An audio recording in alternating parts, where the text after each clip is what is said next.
Kwigenekerezo rya 29 ruhuma uno mwaka nyakubahwa Reverend Kuriyo ari nawe arongoye inama nkenguzamateka yarishikiye mu ntara ya Makamba kugira ngo yirabire aho ibikorwa vyo kubaka ibiro bishasha vy'iyo ntara bigeze. Nyakubahwa Reverend Kuriyo yagendeye ivyo biro mu gihe abakora mu gisata cyo kwivuna abansi no gucungera umutekano bimvukira ya Makamba bari baramutse bifatanya n'abene gihugu bo muri iyo ntara mu bikorwa vyo kubaka ivyo biro. Mu ijambo ryashikirijwe na komiseri w'akarere ko hagati mu gihugu OPC 1 Domitien niyo nkuru yari yaserukiye izo mvukira z'imakamba yamenyesheje ko naho bajejwe umutekano baje gushigikira ibikorwa vy'iterambere kanatsinda iterambere ni rya bose. Ntiyibagiye gukengurukira umukuru w'inama nkenguzamateka kubona yagiye imbere abanyamakamba mu kwiyubakira ibiro vy'iteka vy'iyo ntara.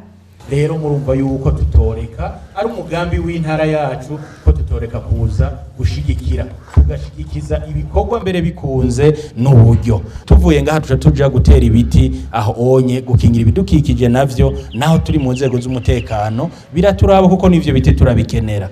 Tubonereho rero kano karyo ko gukeza abarongoye intara duhereye mbere kuri nyenicubahiro arongoye inama nkenguzamateka imboneza yacu kuri uyu mugambi mwiza cyane biyumviriye urabatera iteka bo nk'indongozi ngaha babasangwa mugabo natwe iyo turi hose nk'imvukira biradutera iteka.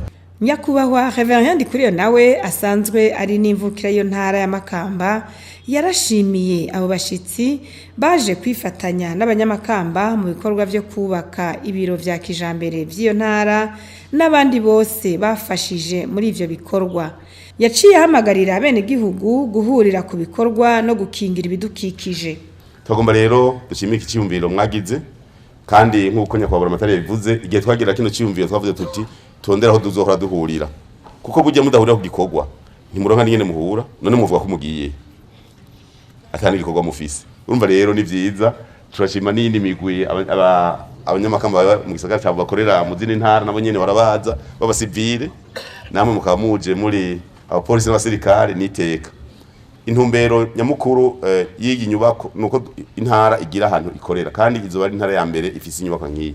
Rero tukaba dushima ingene abanyamakamba bahagurukiye bose baratanze igihumbi 200 10 jana miliyoni 10 baratanze kandi umwe wese kuco yatereye kwangana kandi nivyiza cyane.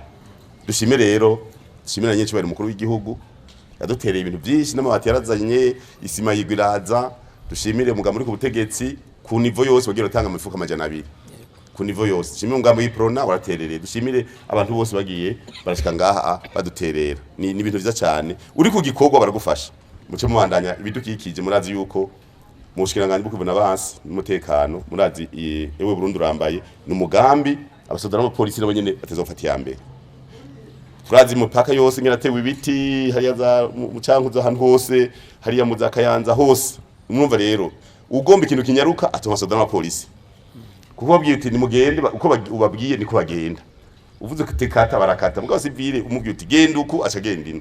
Ivyo biro vyubatswe mu buryo bwa kijambere bigizwe n'igorofa igeretswe incuro 5 bikaba bigizwe n'ivyumba birenga 200 bizokorerwamwo n'ibisata bitandukanye vyo mu ntara ya Makamba. Bitegekanijwe ko ibikorwa vyo kubaka ivyo biro bizosozerwa imbere yuko uno mwaka urangira.